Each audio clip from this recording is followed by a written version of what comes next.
Bon, voilà la prochaine question. Concernant les preuves financières, je ne sais pas pourquoi j'ai mis ça là. Est-ce que l'agent d'immigration regarde juste les virements faits chaque mois sur le compte du garant ou bien il regarde les virements et le solde du compte, d'après toi? Je ne sais pas vraiment trop comment ça se passe là-bas, mais je suis sûre qu'ils tiennent aussi compte du montant et le virement, au fait, le mouvement qu'il y a dans le compte aussi. OK. Moi, je dirais que, à ma connaissance, oui, il regarde beaucoup, comme il demande combien tu gagnes par mois, si tu es capable de subvenir aux besoins de la personne que tu vas comme subvenir aux besoins au Canada. Est-ce que tu as assez d'argent pour comme, payer son loyer, à manger, les études? Puis, il regarde aussi si c'est régulier, en fait, ces paiements ou c'est juste un gros montant que tu as plaqué de même pour montrer que tu as des sous. Puis, parce qu'ils font des enquêtes, s'ils vérifient, parce que les gens oublient que l'immigration fait des enquêtes, même s'ils demandent les relevés bancaires. Après ça, ils appellent les banques pour demander est-ce que c'est régulier ou c'est juste un gros montant que la personne a versé juste pour prouver qu'il a de l'argent dans son compte. Et des fois, ça ne marche pas parce que les gens versent juste un montant d'un coup la même journée. Puis, bon, je vais arrêter de parler, là, on va passer à une autre question. Comment procéder pour ne pas se faire rejeter dans une université au Canada, admettons l'université d'Ottawa? À l'université d'Ottawa, déjà, c'est facile de se faire rejeter. J'ai été rejetée moi-même. Hey boy! Hey, c'était chaud. Juste, il faudrait finir son bac, ses études secondaires avec de bonnes moyennes. C'est ce que je dirais. Donc, finir avec de bonnes moyennes, finir avec de bonnes notes. OK. Parce qu'il y a l'université quand même, moi je sais qu'il y a des universités qui ne sont pas trop strictes, qui prennent tout le monde. Mais c'est bon, comme ça, il faut savoir qu'il ne faut pas avoir moins de 15 de moyenne si tu vas à l'université d'Ottawa. Oui, juste pour préciser aussi, parfois, la moyenne de l'admission dépend aussi d'une faculté à une autre. OK. Tel que quand j'ai été refusée, je me rappelle, après examination de mon dossier, ma moyenne en pourcentage, c'était 75, donc 75,9, quelque chose. Bon. Maintenant, j'avais appliqué pour la faculté de génie. Dans la faculté de génie, il faut avoir 80%. Donc, j'ai été refusée. Et quand j'ai eu à faire une deuxième admission à la faculté de sciences sociales, j'ai été acceptée sans problème. Ouais, ça dépend aussi de... Ouais. OK. Parfait. La 9e question. Si un étudiant au cours d'une session est dans l'incapacité de régler les frais de scolarité, comment cela peut se régler selon toi? Il y a deux possibilités. Faire des attentes de paiement. Donc, il y a un bureau de finances. Tu peux aller à ces bureaux-là, leur dire, voici, j'ai rencontré tel problème. Est-ce que je peux faire des attentes de paiement? Je préfère payer pas d'un coup, mais en tranches. Donc, vous allez gérer avec eux. Ils vont t'accorder plus de temps pour faire des attentes de paiement. Si tu ne fais pas ça, les frais vont commencer à s'ajouter sur ton compte. Donc, une fois de passer le délai, les frais vont commencer à s'ajouter sur ton compte. Et il y a une deuxième possibilité, c'est de déclarer que voilà, je ne suis pas vraiment à mesure et voir un peu s'il y a de bourses qui peuvent t'aider avec ça. Oh, c'est bon à savoir. La 10e question, ça c'est ce que je t'ai demandé, les frais de scolarité. Est-ce que ça existe aussi dans les programmes coop pour des gens qui ont des stages? Oui, j'ai été dans le programme coop. OK. Donc, arrivé en deuxième année, vous devez, si tu veux vraiment faire de stages, déjà on doit souligner que ce sont des stages qui vont être payants. On va te payer comme tout autre employé. Et tu dois postuler, arriver à ta deuxième année. Une fois postulé et qu'on t'accepte, là maintenant l'école va te programmer par rapport quand est-ce que tu peux aller en stage, quand est-ce que tu vas être à l'école pour étudier. Et voilà. Okay. Mais c'est bon parce que moi je sais qu'à l'université de Sherbrooke, il y a certains programmes, tu n'as pas le droit au stage parce que tu es étudiante internationale. Comme moi, mon programme, je ne sais pas, peut-être ça a changé l'année dernière quand j'ai fini, bizarrement, mais je n'avais pas accès au stage. J'ai vraiment voulu faire des stages parce que c'est souvent mieux d'avoir la théorie et la pratique en même temps. Puis à chaque fois, c'était comme non, c'est pas ouvert aux étudiants internationaux, c'est juste québécois. Puis c'est comme. En tout cas, c'est bon à savoir aller à l'Université d'Ottawa. C'est vraiment, il y a beaucoup d'avantages d'être. La 11e question, comment se déroule le passage de prise de notes, admettons, est-ce que tu conseillerais aux gens de plus prendre des notes dans les cahiers ou dans les ordinateurs pour différentes matières? Je dirais d'abord, ça dépend de toi, de toi-même l'étudiant, comment tu vois, comment tu t'adaptes. Et deuxièmement, je demanderais que tu regardes à comment le prof dispense son cours. Puisqu'il y a des profs qui mettent tout sur le campus virtuel, ils vont déjà vous mettre leur PowerPoint de leçon avant même qu'ils ne viennent enseigner. Si, par exemple, tu trouves qu'il y a un prof comme ça qui met ses PowerPoint et quand il va venir, il va commencer à expliquer ce qu'il a mis ou combien de vide qu'il a laissé, ce qui serait mieux pour toi, c'est peut-être soit imprimer ces PowerPoint-là et commencer à compléter quand il va expliquer ou soit enregistrer les PowerPoint et commencer à taper quand il va expliquer. Donc, ce n'est pas une obligation nécessairement de prendre ses notes sur ordinateur, donc ça dépend. Mais le travail, on ne peut déposer que les travaux saisis sur ordinateur. OK. Moi, personnellement, je dirais taper sur ordinateur si tu es rapide. Oui. Parce que les profs, ils parlent vite. Puis c'est sûr qu'à la première année, je conseille d'avoir tout papier. Je n'ai pas encore familiarisé avec l'or parce que moi, j'utilisais l'ordinateur, mais je ne savais pas taper vite sur mon clavier. Et des fois, je me rendais compte que certains mots que le prof disait, je ne les avais pas forcément, que c'était important. Du coup, vu que j'avais mon stylo, j'écrivais. Puis après, arrivé à la maison, j'essayais de retranscrire sur mon ordi. Puis ça permet à la personne de s'appliquer par rapport à son clavier, au rythme aussi, si la personne n'est pas vite. De s'habituer. La deuxième question, est-ce que à l'Université d'Ottawa, il faut obligatoirement avoir un bon niveau en anglais?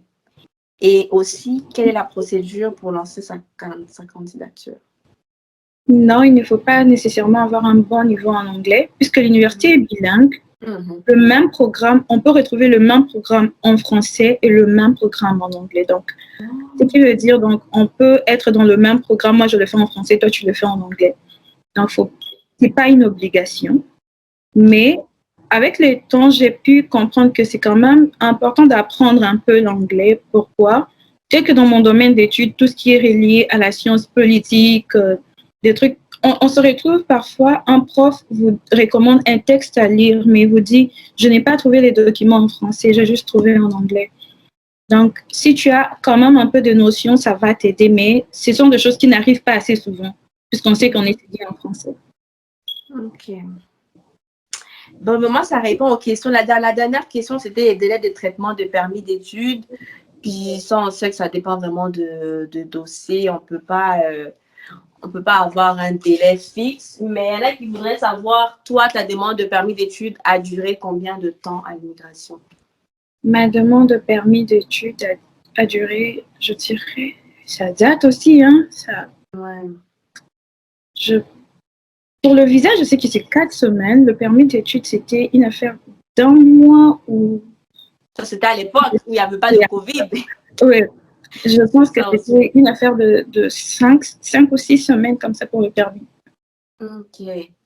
Bon, moi, j'avais une dernière question. Elle vient de m'échapper.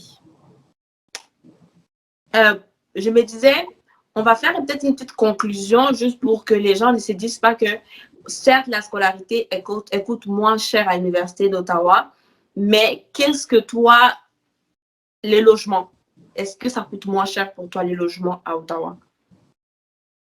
Les logements, d'abord, soit vous serez logé sur le campus, il y a des résidences, et soit vous pouvez comme louer ailleurs. Okay. Et dans la réalité, on le sait, être logé sur les campus, il y a beaucoup de choses. Tout est inclus, par exemple, et le frais, ça va revenir à beaucoup plus cher quand c'est le 10. Je n'ai jamais vécu sur les campus, mais j'ai eu des amis qui étaient là sur les campus, ça revenait à beaucoup plus cher. Ce que je peux conseiller, c'est se trouver un appartement ailleurs, comme pas sur les campus, mais aux alentours, un milieu qui sera vraiment accessible pour vous, pour atteindre les campus plus vite. Et ça reviendra à beaucoup moins cher. Bon, quand c'est le 10 à Ottawa, les loyers sont un peu plus chers qu'au Québec, mais vous pouvez trouver quand même de bons deals. Je trouve que pour un étudiant qui vient s'installer pour une première fois, pourquoi prendre une maison comme peut-être louer une chambre? Oui, il y a la possibilité de louer une chambre dans une maison ou comme s'associer à d'autres personnes pour diminuer un peu la charge. C'est ça, fait comme la colocation, comme on dit, partager les chambres. Mais en même temps, je viens de faire un résumé, je me rends compte que vous, c'est 4 ans de bac. Oui, 4 ans de bac. Puis nous, c'est 3 ans. Si tu fais le régime coop, c'est 5 ans de bac. Eh boy! Yep. Ah, je comprends. En fait, nous, c'est trop. Moi, je l'ai fait en 2 ans et demi, mais je me dis que si on le fait à comme 3 ans, tu paies 9 000, 9 000, 9 000, 9 000, 9 000, 9 000. Ça revient au même que si tu paies 3 000, 3 000, 3 000, 3 000, 3 000, 3 000 pendant 4 ans. Ouais. Ça revient à peu près au même si on essaie un peu de... Là, je me disais, Ottawa, c'est bon, mais après, je me dis, 4 ans, licence, et pendant un matin, je n'aurais pas ce cœur-là. Waouh! Mais ça reste que la plupart des personnes à qui j'ai parlé pour l'Université d'Ottawa, j'ai un fils à l'ami à ma mère qui est à l'université. Je ne sais pas si tu le connais, c'est aussi un Congolais, Junior Centime. Puis, tu le connais-tu? Non? Puis lui, il m'avait dit 4 ans, puis j'étais comme, on a commencé en même temps. Puis il me dit, non, il lui reste encore 2 ans. Puis là, je suis comme, eh, boy, ça reste que c'est long. Ça peut aussi aller vite si tu prends de cours d'été, par exemple. OK, si tu prends des cours d'été. Mais c'est sûr que l'été, des fois, on préfère travailler pour mettre rien de côté vu que ça va permettre un peu d'aider les parents. C'est souvent mieux. OK, ma belle, est-ce que tu aurais quelque chose à ajouter, des conseils à donner à toutes les personnes avant qu'on arrête la vidéo? Ouais, j'avais vu une dernière question, je pense, dans ta vidéo, je pense, l'avant-dernière vidéo, où quelqu'un avait posé, est-ce que c'est possible de faire son admission sans passer par OIAC, l'agence là qui s'occupe des universités et collèges de l'Ontario? Non, c'est pas possible. Si vous voulez faire votre inscription à l'Université d'Ottawa, vous devez nécessairement passer là-bas. Même une fois rendu sur le site de l'université, le site de l'université vous renvoie dans ces sites-là qui vous permet de faire votre inscription là-bas, et c'est cet organisme-là qui va acheminer maintenant votre dossier à l'université. L'université va vous accepter, on vous dit « Ok, on a reçu votre demande », on vous envoie le numéro d'étudiant, mais c'est pas tout. Il reste maintenant à la faculté de vous accepter après examen de votre parcours, dire que ouais, on accepte cet étudiant, il est reconnu officiellement étudiant de telle faculté. Qu'est-ce que je peux donner comme conseil pour quelqu'un qui veut venir à Ottawa? Je dirais, Ottawa, c'est une petite ville et c'est vraiment calme. Oui. Une petite ville et c'est vraiment calme pour les études et tout. Et je trouve qu'il y a plus d'opportunités aussi. Être là, ça vous permet, si vous êtes francophone, d'apprendre aussi l'anglais. Puisque une fois que vous êtes là dans la ville, c'est pas tout le monde qui parle le français. Donc, vous ferez quand même l'effort d'apprendre 2-3 mots et tout ça. Ça va aussi vous aider. L'Université d'Ottawa est là. C'est quand même une bonne place. C'est bien situé au centre-ville. Voilà, ça a aussi beaucoup d'opportunités, je dirais. Il y a des opportunités de stage, il y a des opportunités, pas seulement de stage rémunéré, mais aussi de faire de bénévolat, puisqu'il faut aussi se dire que le bénévolat peut vous sauver pour un poste que vous n'avez pas l'expérience. Mais si vous avez déjà eu à faire le bénévolat dans quelque chose du genre, ça peut vraiment aussi vous aider. Et il y a plusieurs certificats en dehors de ce qu'on peut faire au bac. Et il y a possibilité d'avoir, comme dans son bac, l'option mineure. Tu peux rajouter une mineure à ton bac, c'est qui te donne comme je dirais comme 2 diplômes à la fin ou 2 certificats. Il y a aussi possibilité de faire le bac conjoint, donc 2 bacs en même temps.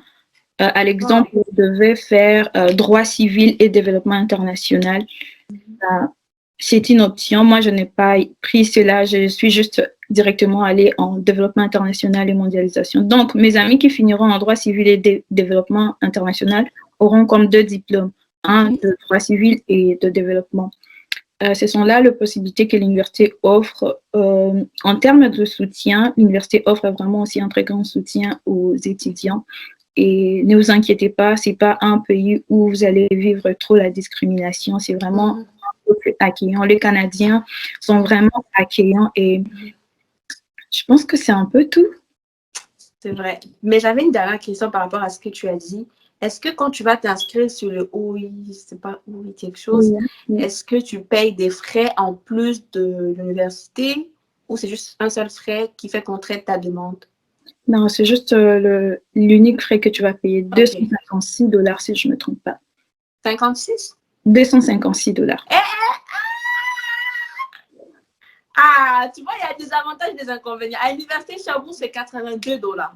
Wow! C'est ça. Puisque là, il y a le frais qui vont être virés à l'université et il y a le frais qui vont être restés là pour cette organisation. Ah, c'est pour ça que je comprends. Ouais, c'est pour ça que c'est ça. C'est pour ça que je comprends. Ah. Ah, 200.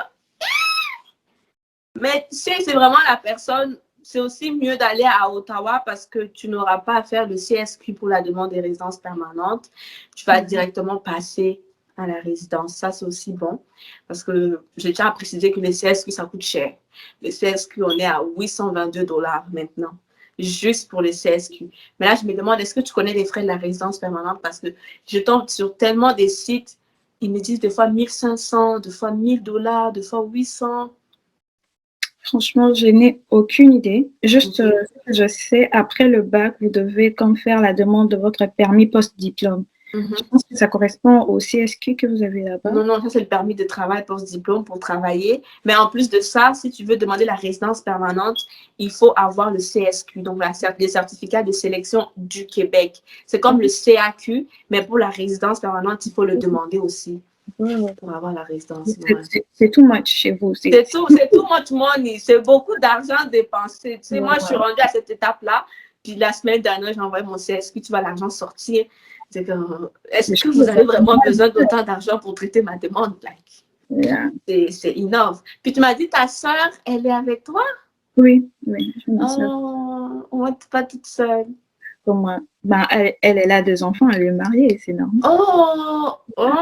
Bon, c'est bon à savoir. En fait, tu as des petits neveux qui te dérangent des fois. C'est bon parce qu'il y a aussi la solitude pour les personnes qui arrivent seules. Exactement. Oui. Les universités n'en parlent peut-être pas, mais moi, je sais qu'il y a eu des cas de suicide à l'université de Sherbrooke où les gens sont tous seuls, ils se retrouvent encombrés dans leur chambre avec le stress des examens, avec le stress de ne pas pouvoir parler à quelqu'un parce qu'ils sont trop fermés. On a du mal à aller voir quelqu'un et du coup, on se retrouve à parler avec les murs ou la porte. Et beaucoup de gens se sont quand même suicidés. Mais ce n'est pas ce qu'on souhaite à toutes les personnes qui viennent. Déjà, il faut être ouvert. Moi, ce que je dirais aux gens, c'est d'être ouvert à aller parler aux gens. Ne restez pas enfermés dans votre chambre parce qu'il est blanc, je ne vais pas aller lui dire bonjour. Il y a beaucoup de Québécois qui sont ouverts d'esprit. Il y a beaucoup de Québécois qui aiment aussi discuter avec des gens d'autres régions, d'autres pays pour apprendre d'autres cultures. La plupart que j'ai rencontrés, en tout cas, ils me posent tellement de questions sur ma culture que tu ne peux même pas t'ennuyer avec. Tu apprends quelque chose d'eux et aussi ils apprennent quelque chose de toi. Donc, ça serait important aussi d'aller vers ces gens-là. Merci beaucoup, ma belle. Je te remercie infiniment pour avoir accepté mon invitation. Surtout d'avoir pris le temps. C'est important. Je n'arrête pas de le dire. Merci, que Dieu te bénisse. C'est important que quelqu'un te consacre son temps dans ces pays-là. Vraiment que Dieu te le rende au centuple. Puis voilà, je vais mettre ta chaîne aussi en barre d'informations, puis je vais l'afficher pour toutes les personnes qui peuvent. Tu auras des contacts là pour des questions d'Ottawa. Faut pas aller déranger ma belle Clémence là-bas avec des questions qui n'ont pas de tête. Parce que tu sais, si tu vois des questions, vous en parlez, mais ils reposent les mêmes questions. Que Dieu t'aide. Voilà, ma belle, prends soin de toi. Salut ta soeur de ma part, tes petits neveux. Puis, bisous. Bisous, prends bien soin de toi aussi. Merci, toi aussi. Bye. Hey, banaye, yeah.